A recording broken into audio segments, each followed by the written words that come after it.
Hey everyone, welcome back to Tivoli Zoo. Today is a special episode because we're going to be reviewing the North America Pack DLC. It's only an animal pack for this one, but there are some additional scenery items that come with the update, as well as a few new features which we'll be going through. But I wanted to start the episode today by checking out the gift shop because we have some new items available for the peeps to purchase. So these incredible plushies, once again, are made by Keyboard Keeper, and I will link to his workshop in the description of the video. But he got these done before the DLC came out here, and they're incredible. My favorite is the moose. He just did a really good job. This guy's applauding them as well.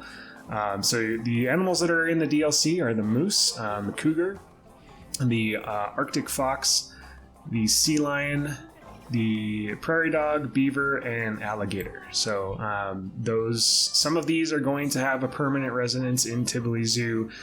Some of them are just going to be shown off today in the DLC. So let's start by checking out the sea lions. Alright, so here we are over at the coastal exhibit, and you can see I've replaced the gray seals with the sea lions. I'm a big fan of these. I think they're really well done. Most of the animations for the animal are pretty much the same as the gray seal, but these are just really good. This is a huge part of the Denver Zoo master plan, and they do have, I think, currently 3 sea lions. So this is one, as you know, if you've been following the series, I've been waiting for forever, and am so happy that that they're now a part of the game. So yeah, I really didn't do much to this habitat here, other than I tried to adjust the terrain so that they would actually use these rocks. So previously the seals wouldn't traverse any of this, and I'm still running into that issue. So I'm not sure what's going on here with the game. It has something to do with the hitboxes, I know that, because the babies will navigate all of this just fine. And even if I do this and look at, so you can see right now their only traversable area is the water, and they can kind of come up onto the rocks, but the one that makes the least sense to me is you would think right here, at the very least, they'd be able to get up and down here into this landmass area. So I don't know what to make of it. The other interesting thing about it is if you look at the staff traversable area, the staff can navigate all of that. So I'm not sure what exactly I need to do to get this thing to work better, but either way, it's functional enough for now, and the sea lions do use the bulk of the exhibit.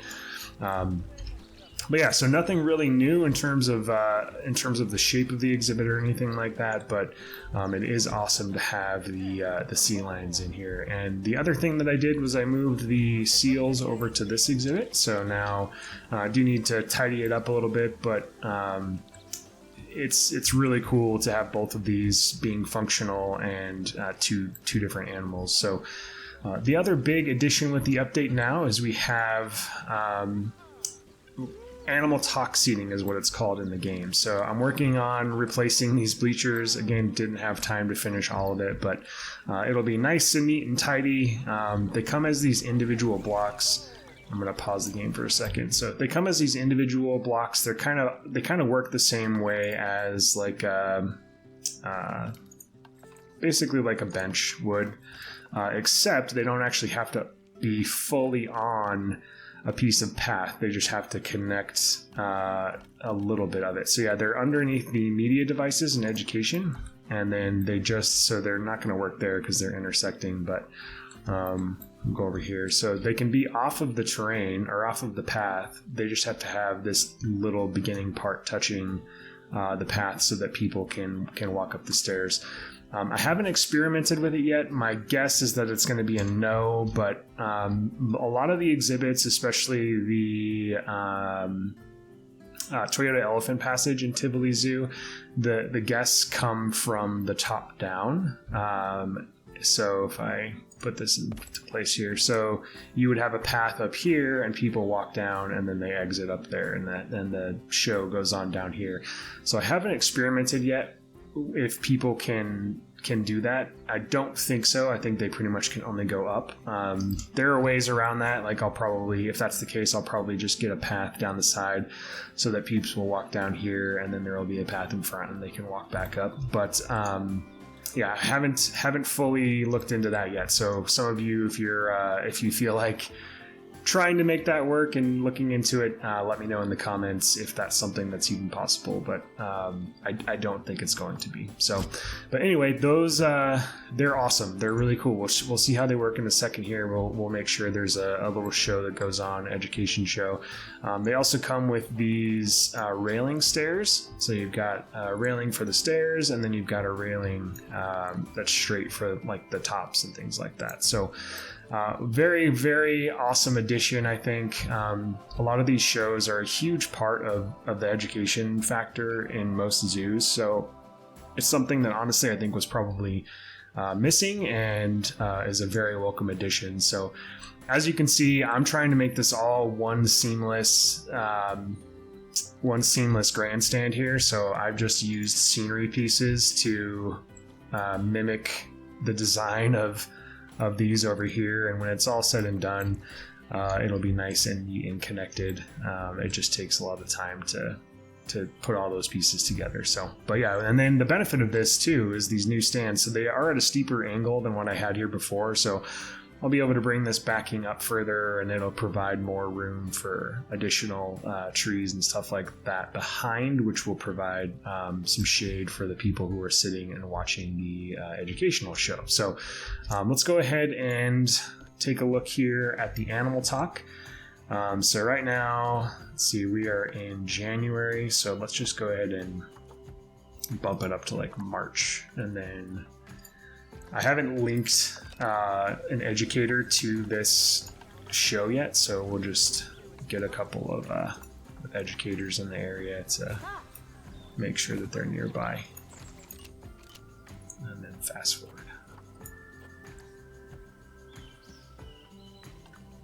Get into February. I might have done it too soon. See if an educator comes by. Here we go.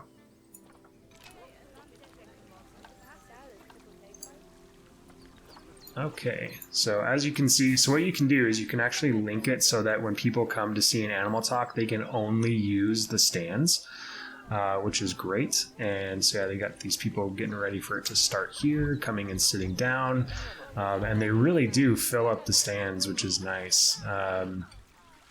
We'll see how many people end up going in here. And so the nice thing about this is that if you select it where they can only view or be a part of the animal show by sitting in the stands, you won't have a ton of people just congregating around the educator, blocking the view of the stands here. So, so yeah, here we go. Just get.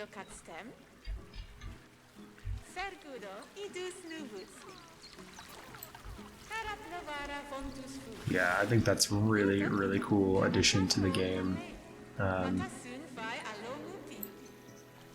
I wish I could have gotten the stands finished for you guys before the episode, but just didn't have the time once I got the early access. But yeah, pause it here. Yeah, really, really cool addition.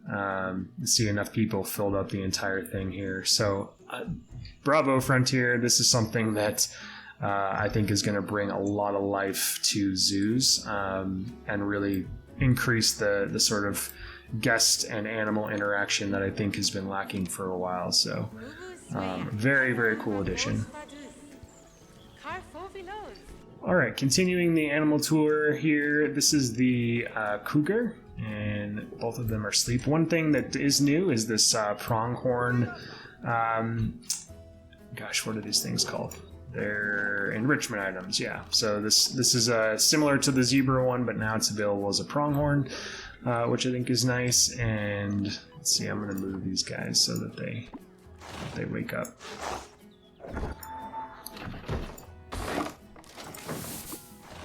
And they're going to go right back to sleep. So I think the cougars are really well done. I think they really nailed the like head shape and the face shape. I mean, I'm no animal expert, but cougars are very common in Colorado, and I've never seen one in the wild, but very, very familiar with their aesthetic. So I think they did a great job with these. Now, so these guys will have a permanent home in Tivoli Zoo. There's a Peaks to Prairie exhibit that I started on and just didn't have time to finish. So it's another reason I was actually probably one of the few people who was really excited about the prairie dog because that is a part of the exhibit. So moving along here, we've got the moose, and I think these guys are awesome too. The photos, when they released them, I wasn't so sure about, but now that I see them in the game, I think they're really, really well done. One thing I think someone had questioned in one of the photos was there was a bull moose, and then they weren't sure if it was a female or a baby, and I think you can see here based on the size that in that promo image, it was very clearly a baby. I think, what are the females called? Cows. So the cows are definitely large as well. So really cool addition. These will not be a part of Tivoli Zoo, but they are fantastic, especially if you were to do like a national park thing or something like that. These would be really cool to have as a part of that project. So continuing on, the next animal is the beaver, and I think these guys are awesome too. They do come with this new enrichment item. It's called a beaver pool. I have not yet seen them use it. I imagine they just go in and kind of swim around and then come back out, but lots of creative ways to utilize the in-game scenery and the water and actually create some beaver dams in a habitat. I've seen a couple of photos of people getting ready for the DLC that have already kind of worked on stuff like that, and there's definitely plenty of options to make it look realistic. They even added some additional birch trees, I think, for that purpose. So these are I'm not sure if they're a part of the DLC or just the update. I'm assuming they're a part of the DLC, but they have all kinds of different sizes, even a really, really tiny size, which this would be great for even things like, you know, having roots come down from things and stuff like that. So lots of applications for some of these pieces, but certainly I think their intended use is for a beaver dam. The other thing that comes with the update, and I think this is a part of just the game update, are these barriers and curbs. These are designed to control and stop guests from going in certain areas. They also have these new signs, do not enter and stop signs, which are great, and then a crowd control barrier as well. So this in particular, all of these are recolorable. I don't know if these are actually these signs. They're pretty much the color that I would use, so I didn't look. Yeah, they are recolorable. So these could be used for all kinds of things then, because they're very thin, and basically, yeah, you could use them for anything and everything. So that will be a very useful piece for all kinds of reasons. This is recolorable as well, which I think this is a really great addition to the game. Most places have these sort of crowd control fencing somewhere in and around a zoo or a theme park. You name it, they're usually a part of that situation. So those are the beavers. And then, the exhibit animal that comes with the game is the bullfrog, which is right there. So I think these are really well done too. I really love the mangrove habitat. I think it's pretty similar to the terrapin habitat, maybe slightly different, but definitely fits the species. So then coming in here, we've got the Arctic fox. And this is something that will not have a place in Tivoli Zoo either. I forgot to mention that I will be doing a beaver habitat in that Peaks to Prairie exhibit, as well as there's an interior that shows off amphibians and smaller animals and things like that. So we'll have that in there. But no Arctic fox and no moose from this DLC. So real quick, before we go to the other side of the zoo, going to show this off a little bit more. So yeah, I mean, again, I'm no animal expert, so I'm sure there's, those of you who are very, very familiar with animals might have things to nitpick and point out, but I think, as usual, for the most part, these animal models are really, really well done.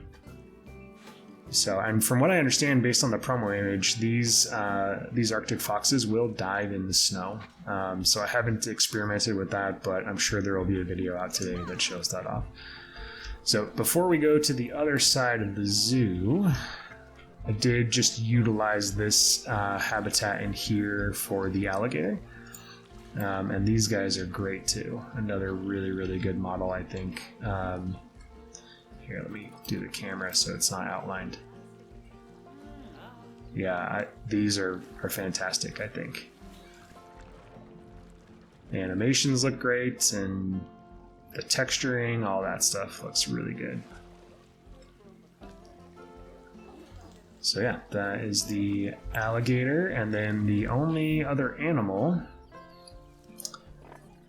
if we come way down here, so I did start on this Peaks to Prairie exhibit, which when I actually get to it in an episode, I'll show off the concept art for it, but it has this concept for basically the hills of the prairie as a big part of the exhibit, which I'm trying to mimic there. I haven't quite decided yet if I want to do this with the terrain and the in-game grass, or if I want to utilize some of the scenery grasses to make this happen, but I'll continue to tweak that and mess with that. But one thing I'm really excited about is the prairie dogs. Again, I'm probably more excited than a lot of people are, because the master plan calls for a little prairie dog exhibit where they've got these different yards you can kind of wander in between, and then actually go underground tunnels, and then they'll have an indoor area as well. So this is just a very rudimentary thing here that I put up, and the prairie dogs, yeah, I think, again, are really well done. They basically follow a lot of the same mechanics as the meerkats do. The digging, you can see it's basically the same little hole here that they dig through, and they just randomly kind of go beneath and then pop back up. So one thing that's really cool though is they will, if we look at their traversable area, so the master plan calls for these little land bridges, above the walkways here, and so this way they can actually utilize all three of these pens. I'm going to have to do some things that are a little bit different than the concept art just to give it more room and be able to have some water access and more food options and things like that. Right now it's somewhat limited, but which I think that's who... Oh, there's no water in there. Oops. Hold on. We'll take care of that real quick. And water. That answers if they can get water from that, and no, they cannot. So there you go. So yeah, I'm very excited about the long-term outlook of this exhibit, especially with this sort of rough draft, especially because once the interior's done, I mean, it'll be all cleaned up and everything, but you'll have this really cool view from the inside of the skyline, which I think is awesome. It's just framed in really nicely. So yeah, that was the bulk of what I worked on for this DLC. Again, I wish I would have been able to have more time to get more of this done. I was in my fantasy, I envisioned getting this entire thing done, but it's not going to happen. So the general layout of what this exhibit's going to be, though, is you'll have an indoor building here. The Denver Zoo has this rock mountain that was really one of the first of its kind in terms of American zoos using theming for exhibits and really trying to make it look natural. And they actually took molds of the Rocky Mountains to make it, and it's on the National Historic Register of structures, and so it's something that cannot be moved or cannot be touched with anything that the zoo is planning on doing. So it'll have this indoor space, and then the Rock Mountain will be here, and then underneath you walk out, and then there will be additional exhibit over here. There will be the mountain lions, and then down in this area, I think I'm going to do a beaver exhibit. So we'll be able to get basically 4 of the North America pack animals in here, if you count the frog that will go on the interior of the exhibit. And then potentially, we'll see how it works out. Just to get more animals in, I might split up the cougar and the cougar exhibit and put in some wolves potentially. So we'll see what happens there. We'll leave it at that. Next episode of Tivoli Zoo will be coming up shortly, and you can see I've got a lot of work done, and it's very, very close to being ready to show off. I just got it blocked off today, so this is what I've been spending all of my time on the last few months, and it's close. It's going to be a 2-part episode, I think. There's still stuff that needs to be done over here, but the core of the exhibit should be finished in time for an episode, and then we'll need to finish up over here. So the zoo itself is coming together really nicely by the time we finish this and connect these exhibits. I have talked to Carlos about coming back and potentially redoing a couple of these things just to make it feel a little bit more cohesive with the rest of the zoo, instead of having things like, fencing like this, having it more of that, the concept here where it's, you've got sort of the moat and it's more seamless integration between the guest viewing and the exhibit itself. So we'll be taking a look at that as well. And then, so 2 parts of this episode. The first one will be this core area with the elephants and the bulk of the main habitat. And then the second one will be finishing up a couple of the animal yards, the backstage. Then at that point in time, I'm going to be having a few more guest builders. So the first one is, I'm not sure which guest builder it's going to be, but they'll be working on the African forest over here. And then from there, I think initially I was going to have one of them work on the peaks to Prairie, but I think I'm going to go ahead and tackle that just because it's going to be pretty labor intensive with all this terrain work, getting the building to function. So I think I might have the other guest builder do some additional work. There's a exhibit over here that's called off the top of my head I can't remember. It's called Into the Wild, and I think it's meant to be just sort of almost like a rotational exhibit where they could have species brought in and put on display, and or just something that's adaptive where they could, if there's a need from another zoo, or hey, we can't support this animal anymore, do you have a spot for it, that kind of thing. Because the list of candidate species that they put on the master plan is pretty varied. So those are the 2 over here. And then the only thing that will be left after that is the primate panorama, which sits in this corner of the zoo. And then we'll just have to finish up the park and the downtown, and Tivoli Zoo will be ready to be released. So I would say we're probably about 60% of the way there right now, based on the amount of work that's left to do. But so far, I think the zoo is really coming together, especially as we get more animals that actually fit in with the master plan, like these sea lions over here. So yeah, that's it for the episode today. Thank you guys so much for watching. This is one I highly recommend you go out and pick up if you haven't already. The varied style of animal as well as the quality, I think, is absolutely worth the price that they're charging for this one. So highly recommend picking this one up.